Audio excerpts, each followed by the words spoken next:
Hi అండి, welcome to my channel. ఈరోజు recipe వచ్చేసి చపాతీలోకి అన్నంలోకి టేస్టీగా ఉండే ఒక సింపుల్ రెసిపీని చూపించబోతున్నాను. ఇలా ఒకసారి మీరు కూడా ట్రై చేసి చూడండి. చాలా సింపుల్గా టేస్టీగా కర్రీని చేసేద్దాం చూడండి. ముందుగా ఇక్కడ 5 బంగాళదుంపలను తీసుకొని ఇక్కడ నేను చూపిస్తున్న విధంగా చెక్కు తీసుకొని పెట్టుకోవాలి.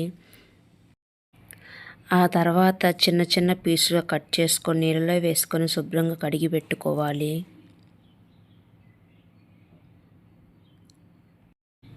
ఇలా అన్ని పీసులను కట్ చేసుకొని నీళ్ళలో వేసుకొని పెట్టుకోవాలి.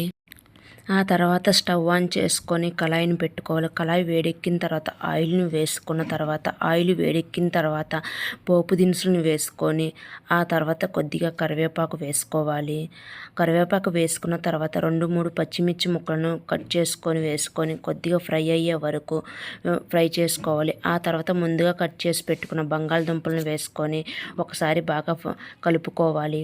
ఆ తర్వాత టేస్ట్ తగ్గట్టుగా కొంచెం సాల్టు అలాగే ఒక హాఫ్ స్పూన్ పసుపు వేసుకొని బాగా కలుపుకోవాలి. ఇలా పసుపు వేసుకున్న తర్వాత ఒకసారి కలిపిన తర్వాత బాగా ఫ్రై చేసుకోవాలి మూత పెట్టుకొని. ఇది ఫ్రై అయ్యేలోపు ఒక మిక్సీ జార్ని తీసుకొని 1 టేబుల్ స్పూన్ ధనియాలు అలాగే 1 టేబుల్ స్పూన్ జీలకర్ర అలాగే 5-6 మిరియాలు వేసుకోవాలి.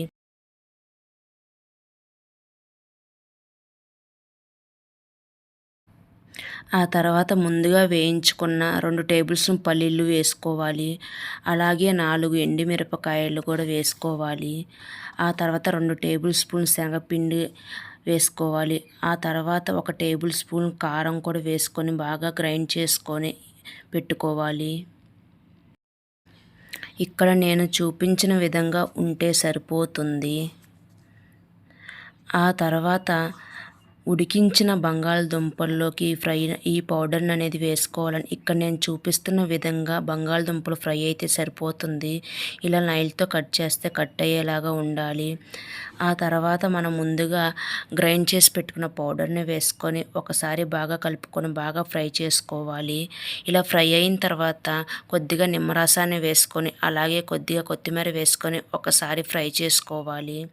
ఇలా ఒకసారి 1 నిమిషం పాటు మూత పెట్టుకొని ఫ్రై చేసుకుంటే సరిపోతుంది. ఇక్కడ నేను చూపిస్తున్న విధంగా ఉంటే సరిపోతుంది చూడండి. ఇంకెందుకు లేట్, మరి మీరు కూడా ఒకసారి ట్రై చేసి చూడండి. ఎలా వచ్చినా తప్పకుండా కామెంట్ చేయండి. థ్యాంక్ యూ ఫర్ వాచింగ్ అండి. మరొక వీడియోతో మళ్ళీ కలుద్దాం. బాయ్.